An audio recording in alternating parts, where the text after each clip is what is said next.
नमस्कार दोस्तों, मैं हूं राजन तिवारी। आपका स्वागत है इस यूट्यूब और फेसबुक मंच पर।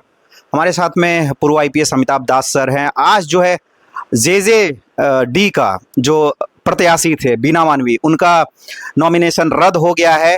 तो सर से बात करेंगे, वीणा मानवी से डर क्यों रहे हैं इतने बीजेपी वाले?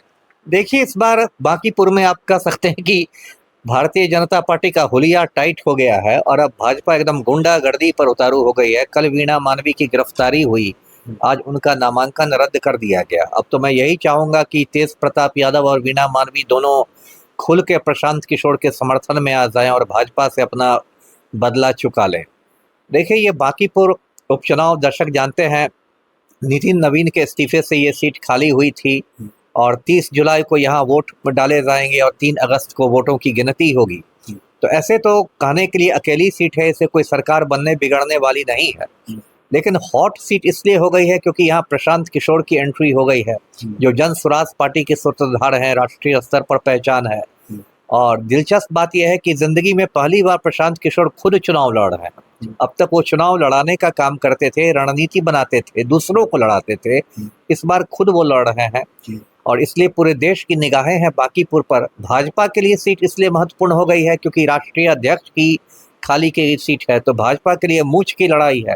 यदि भाजपा यहाँ से हार जाती है तो जो हमारे 7वीं फिर मुख्यमंत्री हैं उनकी भी कुर्सी डोल जाएगी और नितिन नवीन के चेहरे पर भी मतलब पर्याप्त मात्रा में कालिख पुतेगी।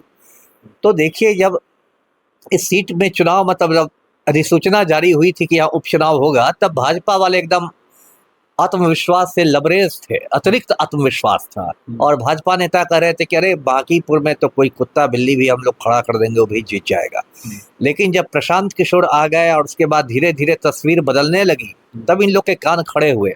उसके बाद भाजपा ने यहाँ से उम्मीदवार बनाया था अभिषेक सिन्हा बंटी को। कहा गया था कि एकदम जमीनी कार्यकर्ता है, लेकिन अचानक उन्होंने ऐलान किया, उन्होंने नामांकन भी किया, मुख्यमंत्री भी गए, अचानक उन्होंने ऐलान किया कि पारिवारिक कारणों से मैं नहीं लड़ूंगा।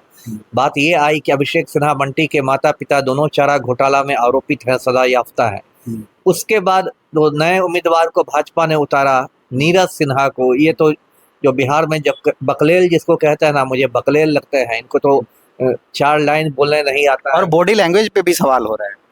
और संजय सरावगी इनको प्रदेश अध्यक्ष एकदम गर्दन पकड़ के घसीटते हुए ले जा रहे थे, लग रहा था कि इनका अपहरण हो रहा हो, निकल के भाग गए। मतलब क्या एक मजाक बन गया है ना। तो अब ये बात जैसे जैसे हो रही है और जैसे जैसे लोग कह रहे हैं कि भाजपा का ये किला ढहता हुआ नजर आ रहा है, तो भाजपा जो उसका डर्टी ट्रिक्स होता है, भाजपा का जो गुंडागर्दी है, उस पर उतारू हो गई है। अब वीणा मानवी जो जनशक्ति जनता दल की उम्मीदवार है, जो तेज प्रताप यादव की पार्टी है, ब्लैक बोर्ड छाप, उसकी उम्मीदवार थी। अब उनको कोई पुराने से फालतू केस में वारंट दिखा के पुलिस ने 19 साल पुराना 2007 का केस। वही ना, तो मतलब आप 19 साल से पुलिस कुंभकर्णी निद्रा में थी और नामांकन के दिन पटना पुलिस की कुंभकर्णी निद्रा टूटती है और अचानक वारंट का तामिला होता है। तो कल सर जमानत भी मिल गया था 4 घंटे के। इसी का मतलब कि फालतू केस था, इसी का मतलब कि फालतू केस था। तो इतने दिनों तक कुंभकर्णी निद्रा में सब पटना के सीनियर एसपी सोए हुए थे और नामांकन के दिन इनकी कुंभकर्णी निद्रा टूटती है। तो और मैंने कल ही आशंका जता दी थी कि अब देखिएगा इसी केस के आधार पर इनका नामांकन भी रद्द होगा। और आज यही सब आलतू फालतू तकनीकी ग्राउंड्स पर इनका नामांकन रद्द हो तो गया। क्या ये महिला वोट कटने का डर लग रहा है बीजेपी को? कुछ ऐसा है क्या? वो सोच रहे हैं कि महिलाओं का वोट हमको मिलता है, ऐसा सोच रहे हैं? अब ये भी हो सकता है कि वैश्य वोट कटने का भी कुछ हो सकता है। वैश्य लोग भी भाजपा के पारंपरिक वोटर होते हैं, ये वैश्य समाज से ही आती है। जो हो, भाजपा की का डर तो साफ हो गया ना। अब तेज प्रताप यादव कह रहे हैं कि हम लोग कोर्ट जाएंगे। अरे कोर्ट जाने में कोई समझदारी नहीं है, क्योंकि न्यायिक प्रक्रिया इतनी धीमी है कि 50 साल में फैसला आएगा, उसके बीच 10 विधानसभा चुनाव आएंगे और चले जाएंगे। तो वो नहीं करना है। आज के आज तेज प्रताप यादव और वीणा मानवी को संयुक्त संवाददाता सम्मेलन करना चाहिए और अपना पूरा समर्थन प्रशांत किशोर को दे देना चाहिए और फिर घर घर घूम के वीणा मानवी और तेज प्रताप को प्रशांत किशोर के लिए वोट मांगने चाहिए, जिससे कि चुनाव में भाजपा की खटिया खड़ी हो जाए। एक और चीज देखा जा रहा है सर, 54 प्रत्याशी थे टोटल, 18 लोगों का नॉमिनेशन रद्द हो गया। देखिए, बहुत लोग तो नॉन सीरियस टाइप के होते हैं, है ना। 54 में 18 मतलब 1/3 हो गया।